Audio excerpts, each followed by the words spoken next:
강 좌우가에는 각종 먹을 과실 나무가 자라서 그 잎이 시들지 아니하며 열매가 끊이지 아니하고 달마다 새 열매를 맺으리니 그 물이 성소를 통하여 나옴이라. 그 열매는 먹을 만하고 그 잎사귀는 약재료가 되리라. 아멘.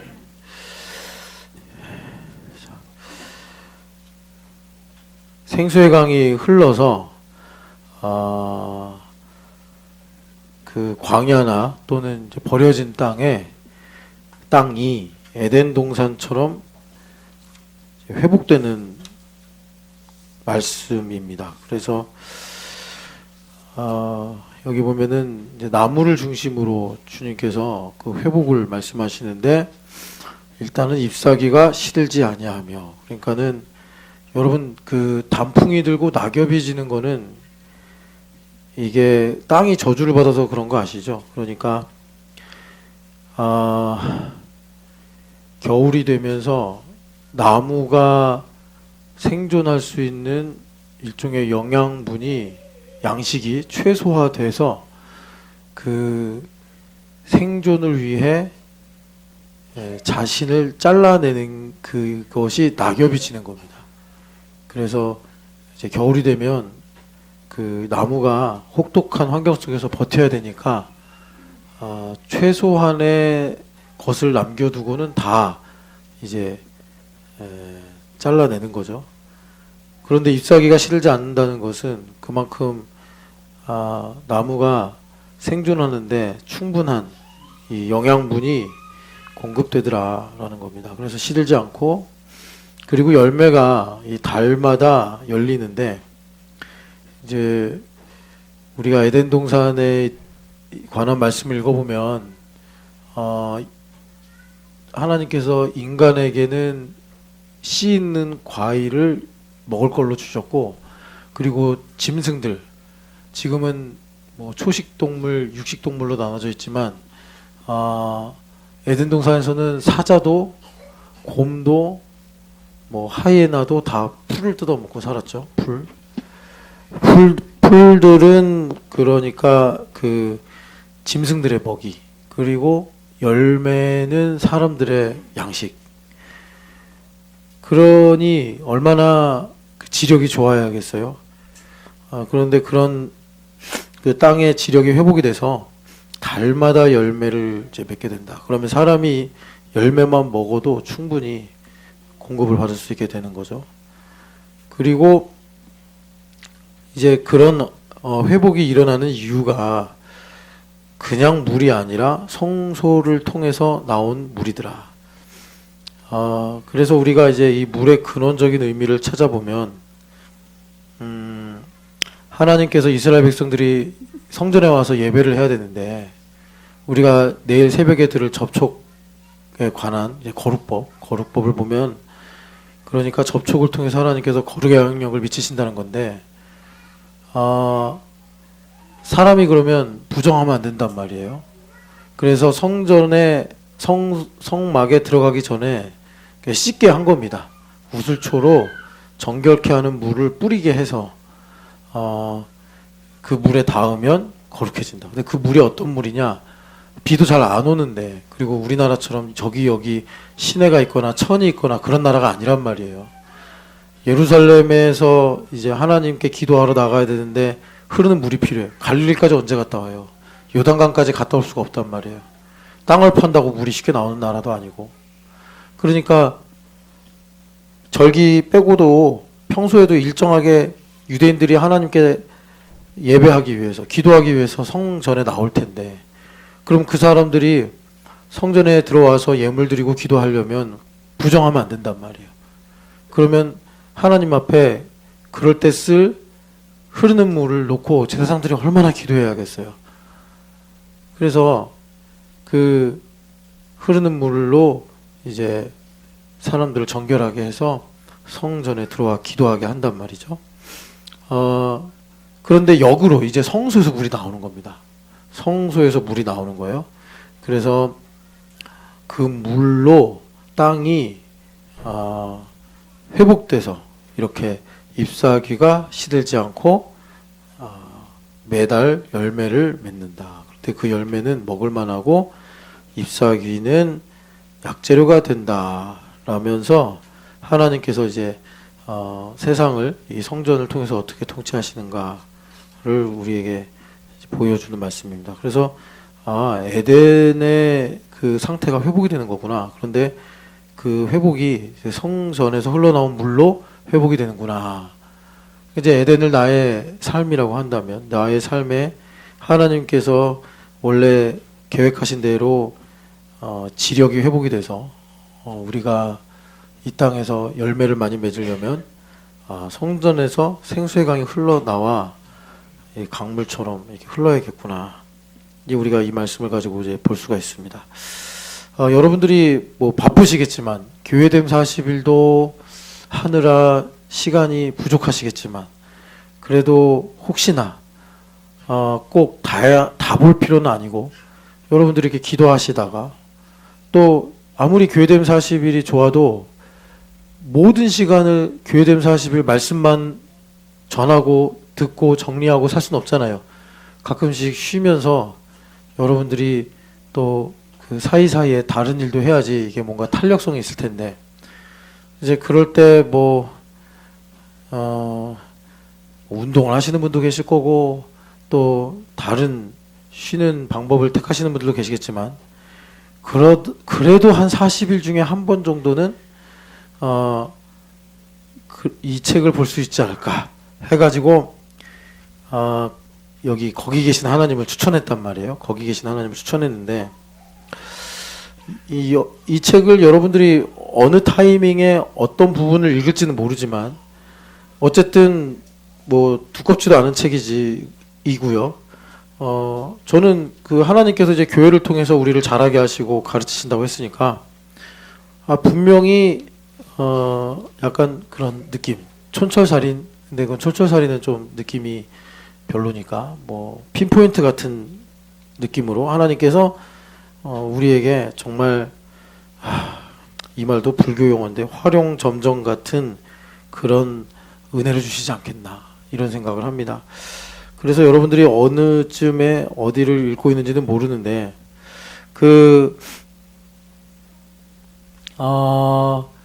예전에도 몇 번 소개했지만 여기 프란시스 셰퍼 목사님이 이제 사상의 흐름을 설명하려고 절망선이라는 이 명칭을 만들어냈어요. 그래서 사람들이 절망선을 넘었다.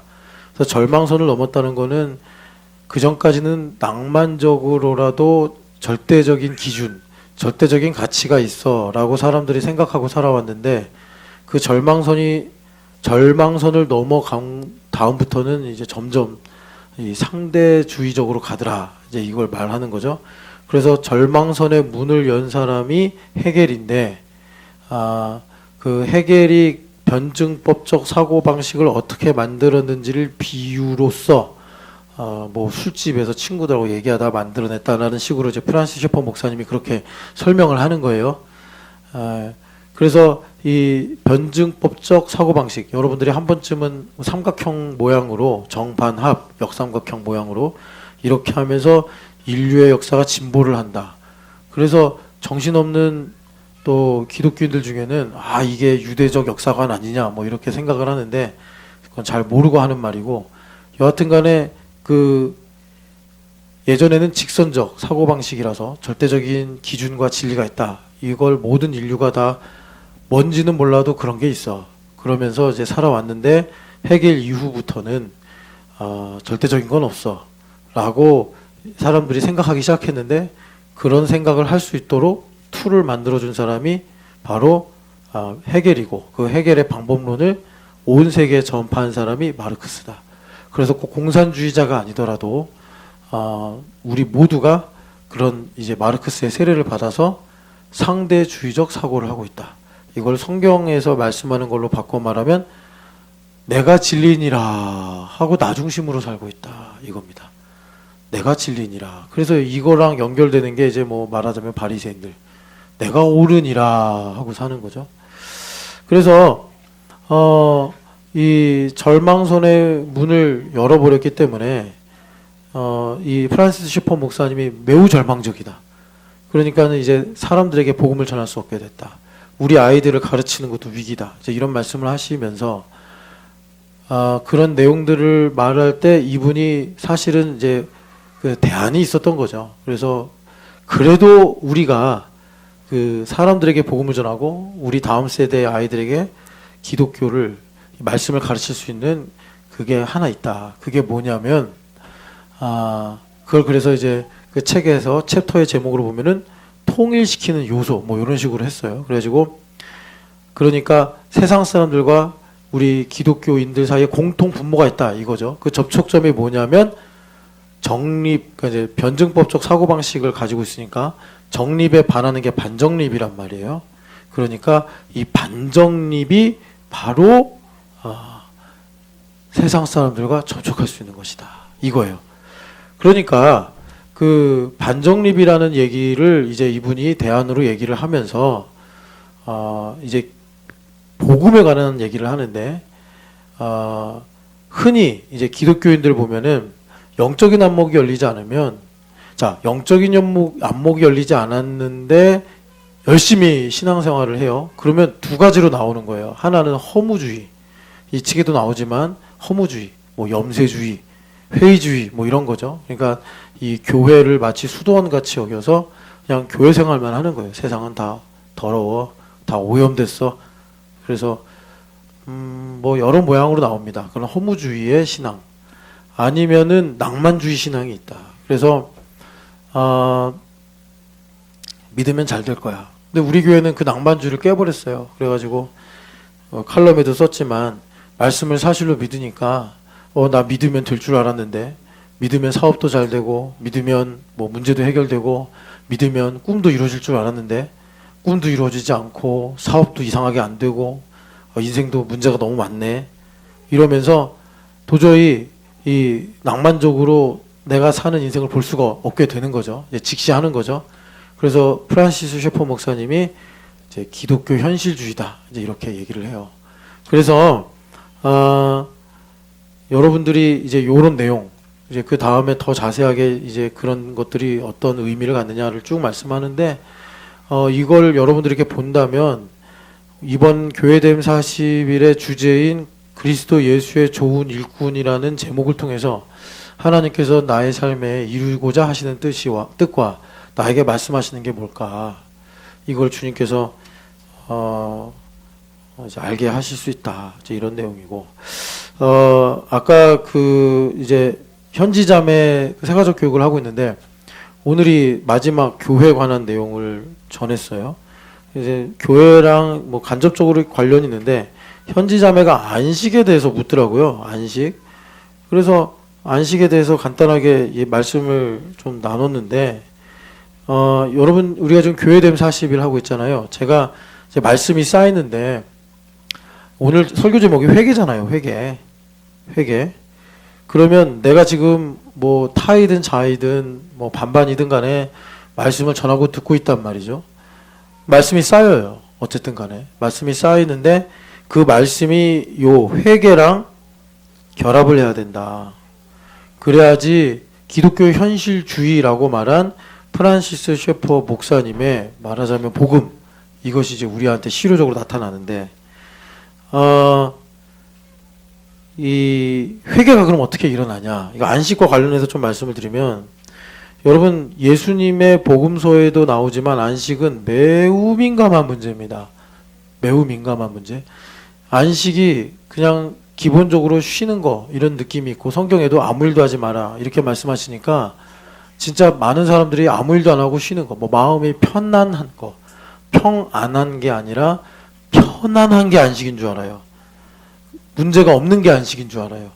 그런 게 아니고 이제 결론 먼저 말씀드리면 안식은 하나님의 일을 하는 거예요. 하나님의 일을. 그러니까 지금 안식한다.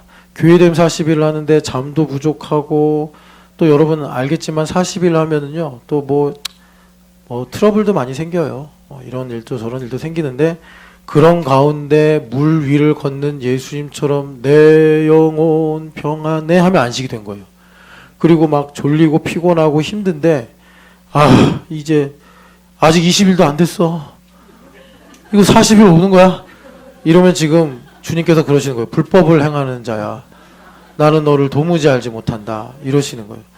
여러분, 우리를 위해 죽으신 예수님 입장에 생각하면 우리가 40일 하면서 억지로 하잖아요. 이제 이 말 하면 또 이제 저는 억지로 안 할 겁니다. 이제 이럴 수 있는 가능성이 생기는데, 뭐 그러고 싶으신 분은 그러세요. 근데 여하튼 간에 억지로 하게 되면요, 예수님을 모욕하는 거예요.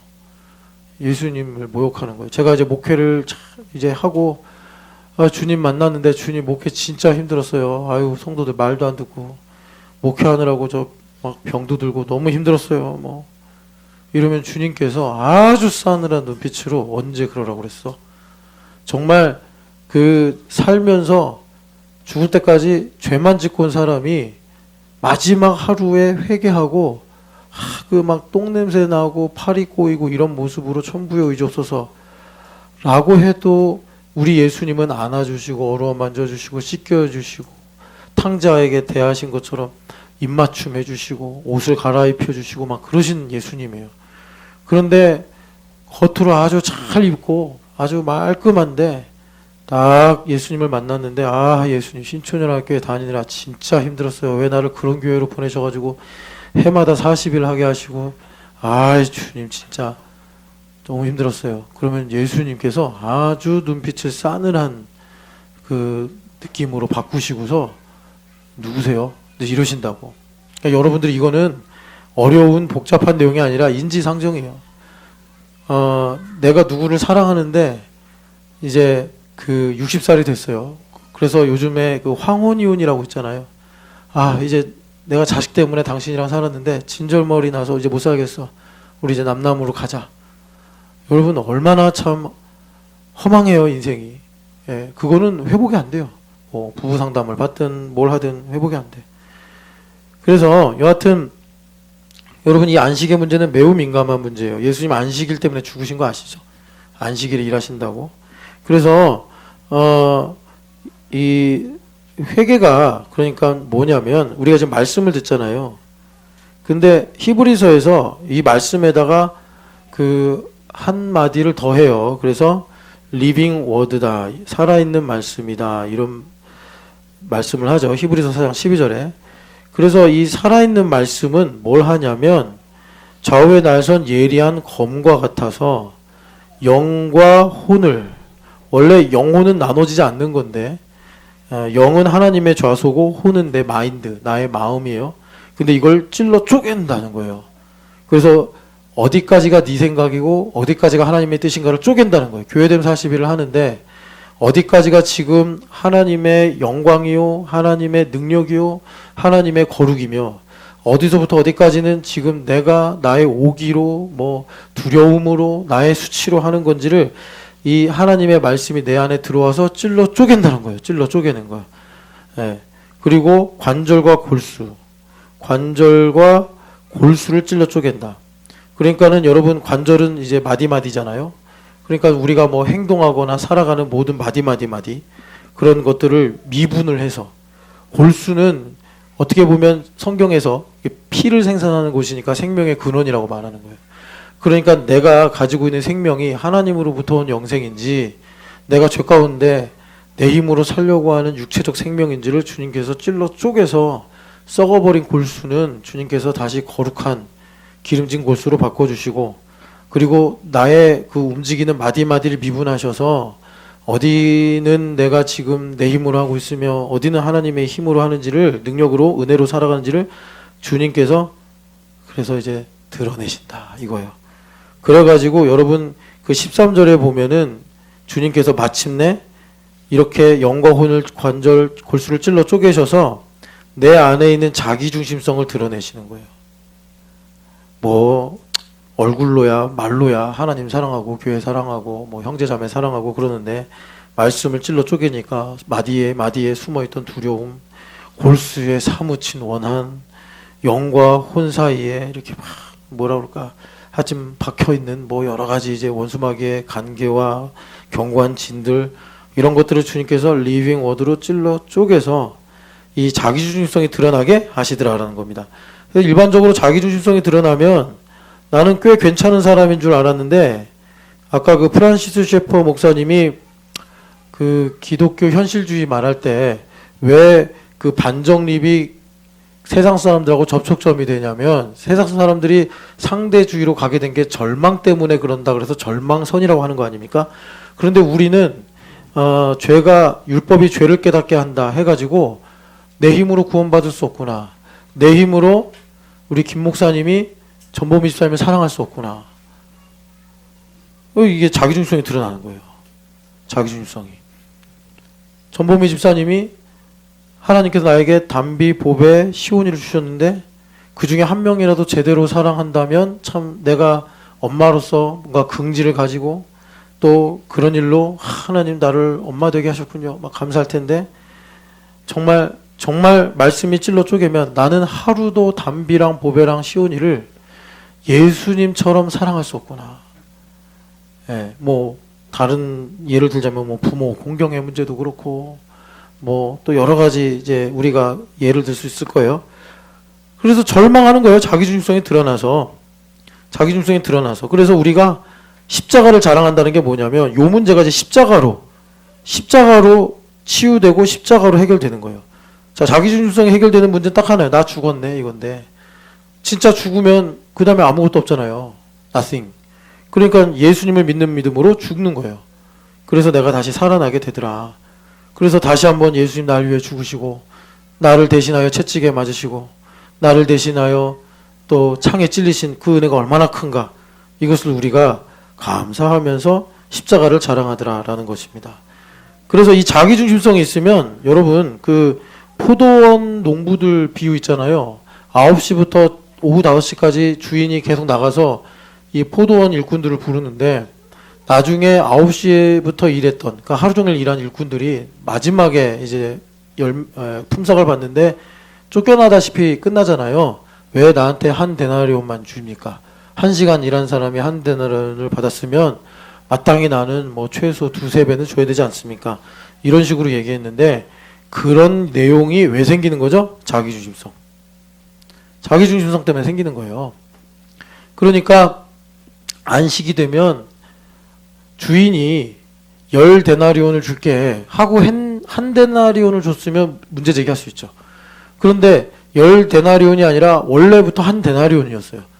그런데 주인이 착해서 선해서 1시간 일한 사람, 2시간 일한 사람, 9시부터 5시니까 8시간 일한 사람 똑같이 다 한 데나리온을 주었어요.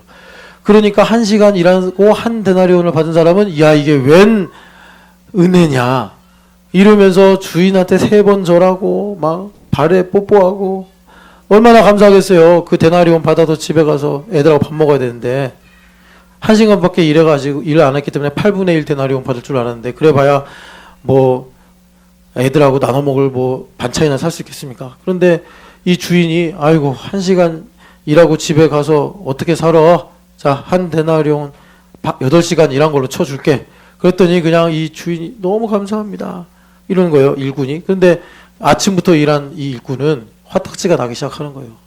난 8시간 일했는데 한 데나리온을 줘? 그게 뭐죠? 한 데나리온이 문제가 아니고 내 마음에 내가 복심에 감춰뒀던 자기중심성이 드러나는 거예요. 자기중심성이 드러나서 주인에 대해서 이제 비난하게 되고 공정하지 않다고 생각하고 이런 거죠. 안식이 안 됐다. 자기중심성이 내 안에 있다. 그래서 우리가 지금 말씀을 듣는데 이 말씀을 들을 때 이 말씀이 이제 성령 하나님의 기름 부으심으로 리빙 워드가 되면은 내 영과 혼과 관절 골수를 찔러 쪼개서 자 봐봐요. 여러분 이제 그 포도원 농부 이야기를 좀 바꾸면 우리 전범희 집사님한테 하나님께서 한 달에 500만 원씩을 주고 싶어. 김 목사님하고 상관없이. 그래야지 우리 담비도 잘 키우고 보배도 뭐 잘 먹이고 시온이도 뭐 필요할 때 모든 거 다 공급할 수 있어. 그리고 전범희 집사님도 여유 있게 뭐 본인을 위한 어떤 여러 가지 투자를 할 수 있지 않겠습니까? 그런데 보미 집사님이 자기중심성이 있어요. 하나님 앞에. 그래서 500만 원을 주면 물론 당장은 넉넉하고 풍요로운 삶을 살지 모르겠는데 이 돈이라는 게 일만하게 뿌리라고 바울 사도도 말씀하시잖아요. 그래서 보미 집사님이 기도 시간이 줄어들고, 그리고 또 이제 돈이 조금 남으니까 우리 애들 학원이나 더 보내볼까? 뭐 이런 생각들. 뭐 이제 좀 욕심을 부린다 이겁니다. 학원을 보내는 게 나쁜 게 아닌데 그런 이제 욕심을 부리고, 또 보미 집사님이 이러는 거죠. 이런 생각 할 수 있어요. 이제 돈이 이제 통장에 좀 있으면 진춘 씨랑 나도 한번 괌에 가보고 싶다. 돈이 있으면 그런단 말이에요. 돈이 있으면. 한 번도 그런 생각을 한 적이 없는 경건하고 정말 말씀 중심의 사람이었는데 뭔가 돈에 여유가 생기니까 나는 신촌중학교 다녀서 겨울방학 때 우리 가족들하고 뭐 몰디브도 못 가고 나는 불행해. 뭐 이런 생각을 할 수 있단 말이에요. 다 그런 것들이 몰디브가 문제가 아니고 자기중심성의 문제라고. 그러니까 하나님께서 어떻게 해요? 아예 몰디브에 몰도 생각하지 못하도록 보미 집사님을 다 근근히 살 수 있게 하시는 거예요. 예. 자, 여러분 근근히 사는 게 좋은 건 아니잖아요. 그러니까 어떻게 해야 되겠어요? 보미 집사님이 자기중심성을 물질 문제에 있어서 하나님께서 걱정 안 하실 만큼 아예 제로로 없애는 건 이제 보미 집사님 죽어야 가능한 거고, 그만큼 믿음이 커지고 성장하게 되면 원수마귀가 혹시 지나가다 유혹을 하는 거죠. 보미야, 너는 올해 여행도 한 번도 못 가고 여행이라고 해봐야 맨날 주캠에서 가는 아웃리치 나가고 너는 참 힘들겠다. 너 젊을 때 얼마나 여행 많이 다녔냐. 여행 많이 다녔죠. 그렇죠. 여행 많이 다녔는데 괜히 진춘이한테 잘못 걸려가지고 너 이게 뭐냐. 그런 말을 해도 똥개야 지져라 경부선은 간다 그러면서 보미 집사님이 요동을 안 한다고. 예. 그래서 여러분 이 살아있는 리빙 워드 말씀이 영과 혼과 관절 골수를 찔러 쪼개야 되는데, 지금 제가 이제 여러 예로 말씀드렸지만 이게 되게 민감한 문제예요. 되게 민감한 문제예요. 그래서 하나님께서 뭐라고 하셨냐면 불도 피우지 마라. 출애굽기에 보면은 불도 피우지 마라. 아니 광야인데 여러분, 광야는 이 뭐예요? 일교차가 크잖아요. 불도 피우지 말래요 우리 하나님께서. 예, 민감한 문제, 민감한 문제. 그래서 그런 일들이 예수님 시대 때는 예수님께서 선한 일을 행하시는데, 예수님께서 무슨 뭐 돈 받고 사람 고쳐주고 그런 것도 아닌데 17년 동안 마귀에 눌려서 몸이 꼬부라졌던 여인을 예수님께서 불쌍히 여기셔가지고 몸을 온전하게 했더니, 아니 그걸로 시기질투가 일어나가지고 너가 뭔데 안식일에 병을 고치고 난리냐 막 이렇게 했단 말이에요. 여러분 이 살아있는 말씀으로 안식하시기를 축복합니다. 그러면 어떻게 된다고요? 그냥 쉬는 게 아니라 하나님의 일을 한다고. 교회됨 40일 하면서 기쁜 거예요. 하나님 감사합니다. 저에게 건강을 주시고 이렇게 트리니티 셀을 주시고 감사합니다.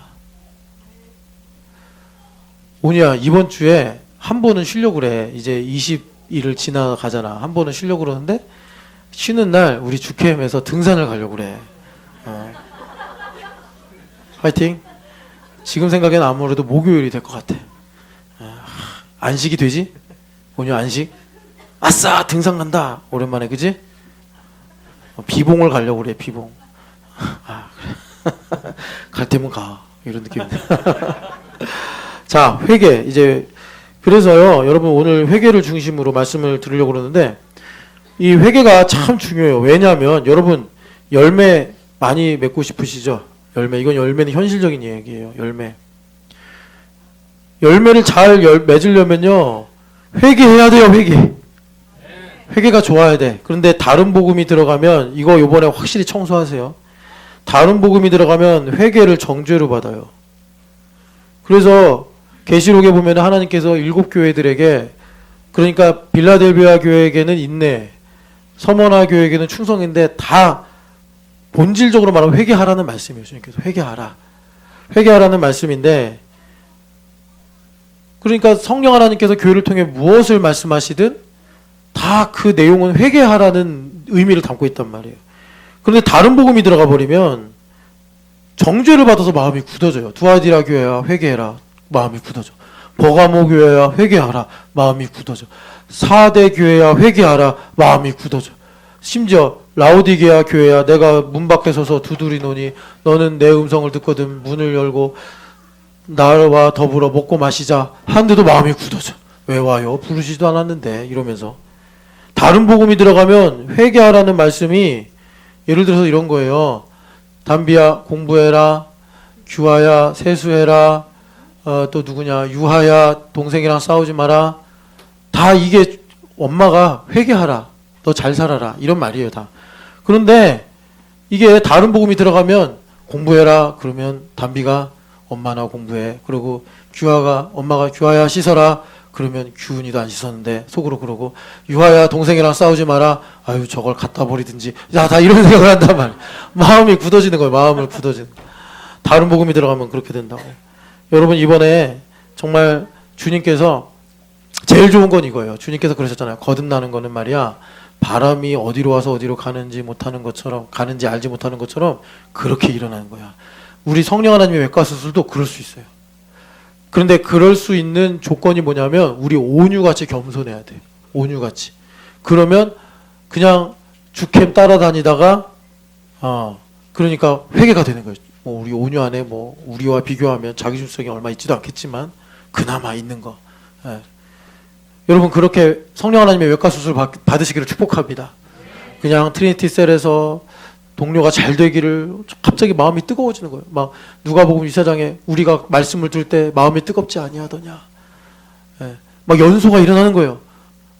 강성모 집사님 공동체에 김용호 집사님이 있어요. 둘이 좀 비슷하죠. 한 사람은 회색 인간, 한 사람은 블랙 인간. 회색과 블랙이 만나서 뭐 이번에도 이렇게 열심히 말씀을 선포하고 있다는데 갑자기 막 성모 집사님이 용호 집사님이 기도하는데 막 마음이 뜨거워지는 거예요. 용호 잘 됐으면 좋겠어. 용호가 하얀 옷을 입었으면 좋겠어. 막 그래가지고 이제 막 축복을 하는데 그때 마음에 연소가 일어나면서 강성모 집사님 안에 있는 두려움이라든지 또 걱정이라든지 뭐 욕심이라든지 이게 사실 태워지는 거예요. 용호 집사님을 향한 하나님의 사랑을 막 부어주셔가지고. 그래서 바람이 어디로부터 와서 어디로 가는지 알지 못하듯이 갑자기 성모 집사님이 회개의 역사가 일어나는 거예요. 그렇게. 물론 이제 우리가 의식을 갖고 하나님 앞에 기도하면서도 회개할 수 있지만 성령 하나님은 자유의 영이라서 그분이 하시고 싶을 때 그분이 하시고 싶은 방법으로 일을 하신단 말이에요. 자, 여러분 회개가요. 회개가 이게 이제 한글이잖아요. 뭐 이제 고칠 개자 해가지고 돌이켜서 이제 고친다 이런 의미를 가지고 있는데 그 헬라어로는요 메타노이아라는 뜻이에요. 이거 의미가 있어요. 이게 합성어예요. 이게 두 개가 이렇게 합쳐진 건데 메타는 잘 아시죠? 메타. 여기 회사 이름이기도 하잖아요. 메타. 우리가 영어에서 메타피직스 하잖아요. 그러니까 피직스를 넘어서 형이상학 메타피직스. 그래서 비욘드라는 뜻을 갖고 있어요. 혹은 체인지라는 뜻을 갖고 있어요. 메타. 그러니까는 뭘 넘어서는 거예요. 회개를 하면 뭘 넘어서는 거예요. 모르던 걸 알게 되거나 보지 못하던 걸 보게 되거나 뭐 이런 일들이 생기는 거예요. 그러면 이제 노이아가 있는데 요 노이아가 뭐냐면 이게 이제 어미처럼 갖다 붙이면서 형태가 노이아로 바뀐 건데 사실 어근을 보면은 누스라고요. 이건 성경에 많이 나오는 말인데 이게 이제 마인드, 예, 뭐 이런 거예요. 정신 아니면 의식 이런 거예요. 그러니까는 성모 집사님 의식이 있잖아요. 의식. 그러니까 이제 의식이 있어요. 지식도 있고 거기에는 감정도 있고 본인이 가지고 있는 성격도 있고 또 뭐가 있을까요? 또 뭐 무의식도 있고 의식도 있고 다 이래요. 그런데 영적으로 하나님께서 이제 회개하게 하시면서 거듭나게 될 때 그 의식을 넘어서서 보게 되는 거예요. 그러니까 강성모 집사님이 얼굴도 그대로고 일상도 그대로인데 사람이 바뀌는 거예요. 이게 회개예요. 회개. 그래서 여러분 회개는 진짜 좋은 거예요. 우리가 너무 율법적으로 회개 들으니까 만약에 지나가다 여러분들 너 회개해. 내가 뭘 잘못했는데 너나 회개해. 이런 거야. 부부싸움 할 때 여보 회개하세요. 그러면 아마 좋게 안 끝날걸요. 너나 회개해. 분명히 그럴 거예요. 근데 회개하는 건 정말 좋은 일이에요. 그러니까 우리 예수님께서 성령 하나님을 통해서 7 교회에게 말씀하시는데 다 회개하라고 하시는 거예요. 너 혼난다 이런 의미가 아니라 너 복 받아라. 너 메타노이아 해서 너가 가지고 있는 지금 생각과 의식과 경험과 지식 뭐 여러 가지가 있는데 너가 정말 지경을 넓히고 열매 맺는 삶을 살려면 그 위기가 왔을 때 성장의 분기점으로 삼는다. 뭐 그런 얘기를 했다잖아요. 그렇게 내가 메타하려면, 비욘드 하려면 회개해라. 주님께서 우리에게 말씀하시는 것입니다. 그래서 에덴의 회복이 뭐냐면 지금 이미지로 말씀하시는데 여러분 강물이 흐르는데 이 강물이 그냥 적당히 흐르는 강물이 아니라 우리가 교회됨 40일하면서 선포하면서 읽었지만 3절부터 5절에 뭐예요? 건널 수 없는 강물의 깊이예요. 그러니까 유선자매가 회개하려면 어때야 돼요? 강물이 유선자매 한 160 정도 되나? 160보다 한 수심이 그래도 165에서 그 이상은 돼야 돼. 그러면 유선자매가 건널 수 없는데 유선자매는 수영을 잘하니까 또 오리발 뭐 이런 거 가지고 가서 막 건너려고 할 거란 말이에요. 그러니까 한 10m 수심은 돼야 돼. 하나님의 은혜가 10m까지 가야 돼. 그러니까 유선자매가 성찰을 킵해야 돼. 모르겠어요. 한 20m가 필요할지도 몰라. 건널 수 없는 강이 되려면. 그 하나님의 큰 말씀의 은혜가 이렇게 우리 유선자매의 삶을 덮을 때 그 강물이 유선자매의 인생에 흘러와서 유선자매의 삶을, 우리의 삶을 열매 맺게 하더라. 이것입니다. 열매 맺게 하더라. 여러분 그렇게 하나님의 은혜가 넘치시기를 축복합니다. 그래서 우리가 이런 일을 두고서 많이 요즘이 아니라 뭐 계속 얘기하죠. 성찰하자 그러자. 성찰은요 그냥 계속 자세히 본다 이런 거예요. 근데 이제 우리가 성찰한다는 것을 이제 성경의 말씀을 이제 우리가 보려고 하는 건데 뭘 보는 거냐? 내 속을 보는 거예요. 내 속. 나는 어떤 사람인가? 그래서 잠언을 가보실래요? 잠언. 여러분 지금 교회됨 40일을 여러분들이 계속 듣는다는 거는 여러분들 내면에 지금 우리가 등산 갈 때 그 헤드랜턴 끼듯이 랜턴들을 지금 잔뜩 여러분들 가지고 있어요. 그런데 켜질 않으면 그게 무슨 소용이냐고. 잠언 20장. 그럼 뭐가 돼야 되겠어요? 기름 부음이 있어야죠. 기름 부음이 마치 건전지가 들어가듯이. 그러면 이제 그 랜턴들이 불이 딱딱딱딱 켜진단 말이에요. 그래서 20장 27절. 제가 예전에 어떤 치유센터를 갔다 왔잖아요. 치유센터에 갔는데 그분들이 이제 내면을 깊이 연구하시는 분들이에요. 저는 그 비유가 되게 설득력 있다고 생각했는데 사람의 마음에는 호텔같이 방이 엄청 많다는 거예요. 그래서 가령 100개의 방이 있다. 1호부터 100호까지 방이 있다. 그럼 그 사람의 인생의 열매가 얼마나 열리는지는 몇 개의 방에 불이 켜지냐. 뭐 이렇게 이제 비유를 하더라고요. 100호짜리인데 한 실내만 불이 켜져. 그러면 뭐 별로 별 볼일 없겠죠. 근데 한 100개 방이 있는 중에 한 90개 켜진다. 그러면 훤하겠죠. 그런 거예요. 그래서 20장 27절 같이 읽어보겠습니다. 사람의 영혼은 여호와의 등불이라 사람의 깊은 속을 살피느니라. 아멘. 우리에게 말씀이 쌓인단 말이에요. 그러면 그게 랜턴처럼 띵띵띵 불이 켜지는 거예요. 성령 하나님께서 기름 부으시면. 그래서 뭐를 살피는 거예요? 내 속을 깊이 살피는 거예요. 여러분 욥기 보면은 하나님께서 두 번 이제 챕터 2개로 나눠서 말씀하시는데 욥한테 너 이거 아니야 하고 쭉 얘기하시고 그 다음에 후반부에는 뭘 말씀하시냐면 베헤못과 리워야단인데 그 베헤못과 리워야단은 그게 악어냐 하마냐 뭐 공룡이냐 이게 중요한 게 아니라 우리 많은 뭐 여러 이제 소설가 철학자들이 말한 인간 깊은 곳에 숨어 있는 도저히 통제할 수 없는 어떤 힘, 어떤 의식 이제 그거를 가리키는 거예요. 진작에 욥 이분이 아브라함 세대 사람인데 그냥 그 깊을 때부터 이미 인간은 알았어요. 우리 뱃속에 엄청난 용이 하나 살고 있는데 그 놈이 깨어나면은 사람이 뭐 삶도 뒤집히고 뭐 정신이 없어지고 뭐 멀쩡하던 사람이 두려움이 엄습해서 막 꼼짝도 못하고 갑자기 어제까지 기쁘던 사람이 그 용이 깨어나니까 막 슬픔의 독에 빠져가지고 헤어나오질 못하고 그 참 뭐 친하게 지내던 사람인데 그 용이 깨어나니까 통제를 못해가지고 갑자기 막 정죄받고 뭐 막 이런다는 거예요. 인간에게 도저히 설명할 수 없는 이성으로는 도저히 뭐 이렇게 측량하거나 설명할 수 없는 그런 무엇인가가 있어.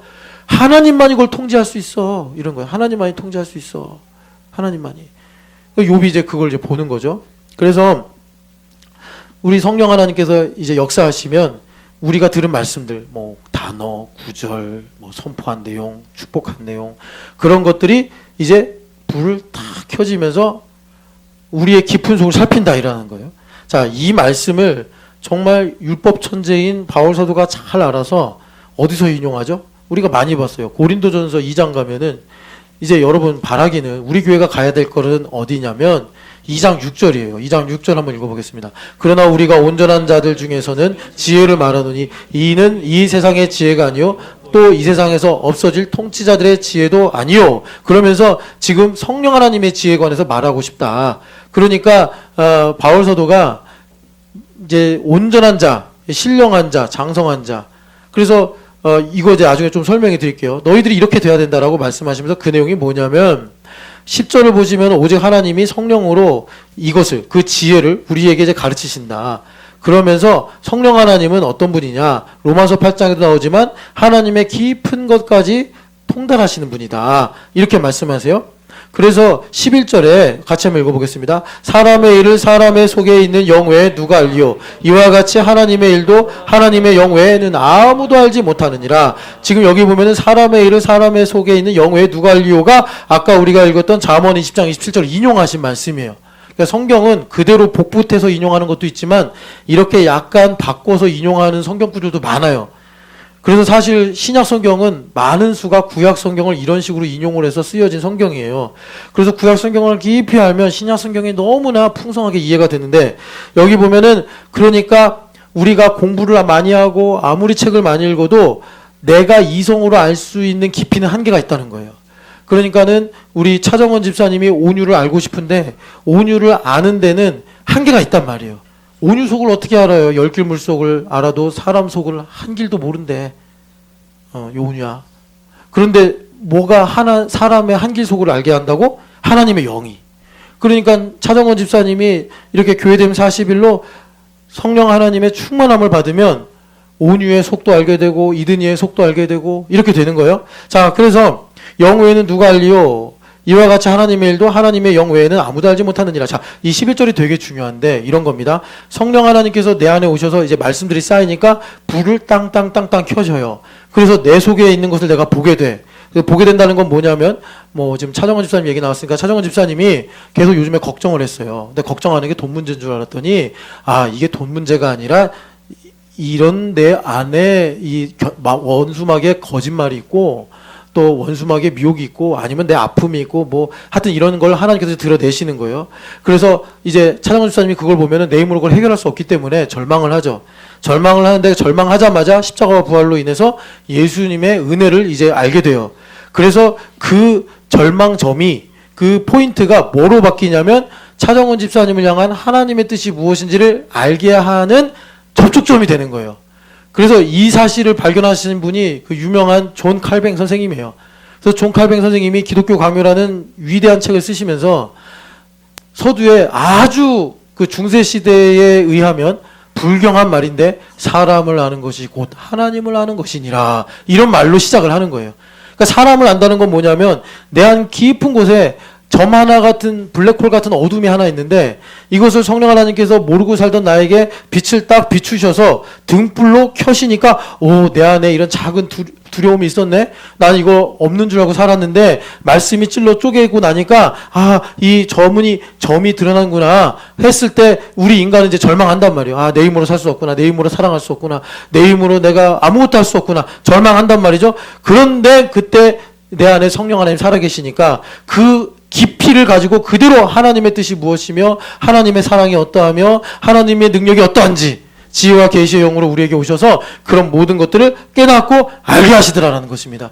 그러니까 우리 하나님은 백전백승인 거예요. 원수마귀가 제가 너무 그때 흥분해서 리을 이걸 얘기했는데 원수마귀가 그렇게 발광을 해도 하나님을 못 이기는 게 하나님한테는 이런 참 알파고도 그리고 요즘에 그 미국에서 만든 그 AI가 그 바둑 AI로 많이 쓰인다고 하더라고요. 골락신가? 하여튼 그걸 많이 사용하는데 우리나라 대표 선수들이. 여하튼 간에 걔네들도 알 수 없는 수를 하나님 딱 알고 있는 거예요. 그래서 12절에 보면은 우리에게 은혜로 주신 것들을 알게 하려 하신다. 이게 회개예요. 메타노이아 한 거예요. 뭐라 그래? 소트 했다고 그러나? 메타 컨셔스니스? 하여튼 메타 셀프. 나를 넘어가는 거예요. 주님께서. 그리고 나를 넘어서 뭘 보는 거예요? 이만영이 아니라 하나님을 보게 하시고, 김진춘이 아니라 예수님을 보게 하시고, 하나님의 계획과 뜻을 우리에게 보게 하신다라는 것입니다. 회개가 얼마나 좋냐고, 회개가. 자, 그래서 여러분, 우리가 하도 이제 율법적으로 배우다 보니까 회개를 협의로만 보는데, 좁은 의미로만 보는데, 회개는요, 여러분, 계시록 7장에서 하나님께서 막 그 7교회가 대표교회 아닙니까? 교회마다 다니시면서 회초리 들고 너 혼나? 이러시는 분이 아니고 축복하시는 분이란 말이에요. 자, 회개. 여러분, 그냥 제가 더 자세하게 얘기 안 하고 이제 여러분 또 끝나면 막 선포하고 그러셔야 되잖아요. 그러니까 제가 간략하게 말씀드릴게요. 야, 니네 잘 들어. 니네 얘기야. 너네들 하루하루가 달라. 유연아, 목사님은 정말 발바닥에 땀나도록 하나님 앞에 매달리고 엎드리지 않으면 변화가 안 돼. 그런데 유연이 너는 매일 변화돼. 매일 키가 크고 있고 너의 어린이라는 장점 때문에 호기심이 지금 막 폭발하고 있거든. 그렇기 때문에 아는 거, 경험하는 게 엄청 늘어나고 있어. 그래서 회개하기가 너무 좋은 시절이야. 우리 규은이도 마찬가지야. 유하도 마찬가지야. 예원이도 그래. 예원인데 너 얼마 안 남았는데, 그러니까 얘들아, 어린 시절에 성장하면서 하나님을 아는 지식을 배우는 게 너무 중요해. 쉬워. 자, 너희들의 기본값이 겸손해. 그래서 하나님, 예수님께서 뭐라고 그랬어? 이렇게 온유 같아야 천국에 들어갈 수 있다. 이렇게 수지 같아야 천국에 들어갈 수 있다. 그랬다고. 제가 금요일인가 목요일인가 수지를 만났어요. 오랜만에 너무 만나서 너 요즘에 왜 새벽 예배 안 나와? 제가 그랬어요. 그랬더니 이게 웃더라고요. 약간 수지 보면 얘는 약간 여기만 올라가요. 이렇게 살짝 이렇게. 그럼 아무 말 안 해요. 그래서 제가 더 얘기하면 울 것 같아서 그냥 말았어요. 그냥 인사를 그렇게 한 거죠. 그랬더니 오늘 헌금 기도 제목에 다른 선배들은 3번 나오겠습니다. 이런데 수지는 다 나오겠습니다. 그러니까 이제 서유미 집사님하고 김상문 형제하고 이제 긴장이 되죠, 이제. 왜냐면 둘 다 지금 새벽 예배 안 나온 지가 좀 됐거든요. 김상문도 요즘에 뭐 바쁜지 그냥 퐁당퐁당 나오고, 서유미 자매는 뭐 그냥 유담이 뒤에 숨어서 하여튼 안 나오는 것 같고, 하여튼 그래요. 근데 우리 수지가 매일 나오고 있대요. 그러니까 뭐 엄마나 아빠나 돌아가면서 한 번씩은 나와야 될 거 아니에요? 자, 수지 같아야 천국에 들어간다고. 만약에 여러분들 중에 새벽 예배를 안 나오던 사람이 있어서 너 왜 새벽 예배 안 나와? 이러면 마음이 굳어져서 에이 내가 이제 교회 오나 봐라 이런 생각을 한단 말이에요. 그러니까 너희들이 얼마나 복돼. 석유 목요일쯤에 목사님 저희 비봉 갈 건데 같이 갈 거야? 어린아이 같아야 된다니까. 왜 눈동자를 365 돌려? 신성원 갈 거야 안 갈 거야? 그러지. 너 간다고 그래야지. 임예준 갈 거야 안 갈 거야? 타락했어. 예준이 같으면 천국 못 들어갑니다. 예, 비우고. 그래서 너희들이 이렇게 어린 시절에 어쩔 수 없이 성장하잖아. 어른으로. 그럴 때 하나님의 지식을 배우는 게 일종의 회개야, 회개. 우리 규훈이도 날마다 아침에도 눈 뜨면 뭐라고 해야 돼? 하나님을 알게 하여 주옵소서. 석유나 규화를 보고도 하나님을 알게 하시고, 네 집 개 이름 보리를 보고도 하나님을 알게 하시고, 부모님 보면 당연히 하나님을 배우게 하시고 그래야 된다고. 알겠어요? 좋은 일을 봐도 하나님을 알게 하시고, 심심한 일을 만나도 하나님을 알게 하시고, 그렇게 하나님을 아는 기회들을 붙잡으시기를 축복합니다. 그런데 복잡하지 않아. 그냥 교회 오면 너희들은 자동으로 하나님 알게 돼. 자동으로 교회 오면. 자, 그리고요, 여러분 요거랑 비슷한데, 그래 얘네들은요 하나님을 아는데 되게 좋은 조건이 있는 거예요. 제가 이 겸손의 기본값이 온유처럼 낮아지려면요 한 3일 금식 해야 돼요. 3일 금식 최소한. 그래야지 온유 정도로 낮아져서 회개도 많이 하고, 일단 내가 얼마나 완악한 사람인가, 얼마나 교만한 사람인가. 그래야지 온유 정도. 지금 온유가 뭐 대충 앉아가지고 꿀렁꿀렁 하고 있는데 저보다 훨씬 더 겸손한 어린이란 말이에요. 겸손한 어린이. 예. 여러분 이런 겸손을 사모하시기를 축복합니다. 그러니까 얘들아, 너희들은 잘하면서 예수님 배워야 돼. 임영, 그래서 공부를 목사님이 열심히 하라고 그렇게 구박을 하는 거야. 하나님을 아는 지식을 배워야 되니까. 알겠어요? 그리고 우리들은요 어린 시절로 돌아가는 거는 불가능하잖아요. 니고데모 선생님도 그게 가능합니까? 이랬는데 영으로 해야 된다. 우리 영으로 하는 게 뭐냐면 여러분 이거예요. 아까 전에 말씀드린 대로 우리가 선포하고 듣는 말씀이 정말 리빙 워드, 운동력이 있는, 활력이 있는 살아있는 말씀이 돼서 우리가 호흡하는 들숨과 날숨 사이에 내 영과 혼과 간접 골수를 찔러 쪼개서 나로, 그러니까 여러분 그 아까 전에 나무들이 강 좌우에서 열매를 맺잖아요. 이 이미지하고 겹치는 게 시편 1편이란 말이에요. 시편 1편에 복 있는 사람은 열매를 잘 맺어서 복 있는 사람인 건데 이 사람이 어떻게 열매를 맺는가 봤더니 시냇가에 심기워진 나무라는 거예요. 그래서 여러분 꼭 시냇가에 심기우다라는 말씀을 NLT랑 NASB를 같이 보세요. 그러면 이게 뭔지 확 와닿아요. 그러니까 주님께서 그렇게 그곳에 심어 놔버리신 거예요. 심어 놔버리신 거예요. 주님께서 어디 황폐한 곳에 있었는데 그 나무를 옮겨다가 그 NASB 보면은 Streams of River 이랬거든요. 그러니까 그 물줄기가 있는 곳에 심어 버리신 거예요. 그래서 그게 이제 잎사귀가 마르지 않고 열매를 맺는데 그거를 이제 주님께서 비유가 아니라 실제로 뭐라고 말씀하시냐면 주야로 여호와의 율법을 즐거워하여 묵상한다 이렇게 하는 거예요. 여러분 그런 40일 되시기를 축복합니다. 솔직히 제가 조금 혹시 오해하시는 분이 생길까 걱정은 되는데 40일 다 하는 게 목표가 아니에요. 여러분 9일 할 수도 있고 10일 할 수도 있고 뭐 15일 할 수도 있는데 그렇다고 이걸 역으로 적용해서 그래도 된다 이렇게 생각하시면 안 됩니다. 그런데 정죄받지 말라고 하는 거예요. 지금 말씀을 선포하고 듣는 게 중요하지 뭐 40일 완주한다고 여러분 우리가 무슨 바리새인입니까? 내가 뭐라 그럴까 일주일에 한 번 금식하고 뭐 그러잖아요. 바리새인이 뭐 2번 뭐 하고 막 이런 식으로 그 우리 아니란 말이에요. 그러니까 이 말씀이 살아서 내가 그러니까 영과 혼과 간접 골수를 찔러 쪼갠다는 거는 이 말씀이 등불이 돼서 나를 이제 묵상하게 한다는 거예요. 여러분 이 소프트 랜딩으로 가시기를 축복합니다. 자, 양석유 소프트 랜딩이 뭐야? 그러니까 너가 성장하면서 하나님을 아는 지식을 배우는 거야. 알겠어요? 그게 이제 다른 말로 그리스도인의 인격을 갖춘다 그러는 거야. 하나님을 잘 배우기를 축복합니다. 잘하고 있어. 잘하고 있는데 너를 대표로 목사님 말하는 거예요. 그리고 우리들은 어떻게 하는 게 소프트 랜딩이에요? 이렇게 말씀이 우리 안에 들어와서 영과 혼과 간접 골수를 찔러 쪼개서 내가 복 있는 사람이 되는 거예요. 주야로 주의 말씀을 묵상하는 거예요. 막 꿈에서도 갑자기 생수의 강을 보게 되고 여러분 그런 삶을 살아 이렇게 47장 에스겔서 47장에 열매를 달마다 맺는 삶이 되시기를 축복합니다. 이게 원래 하나님 디자인이에요. 원래 이렇게 살도록 하셨다고. 그리고 이제 조금 이제 하드랜딩 얘기를 좀 하면 회개에 관한 하드랜딩이 뭐냐면 어둠이 드러나는 거예요. 어둠이. 가장 어둠이 드러난다 그러면은 그냥 뭐 갑자기 시커멓게 나타난다 이런 게 아니라 불쾌한 일이 생긴다 이런 겁니다. 뭐 걱정할 만한 일이 생긴다든지 내 마음이 굳어지는 일 이런 것들이 생기는 거예요.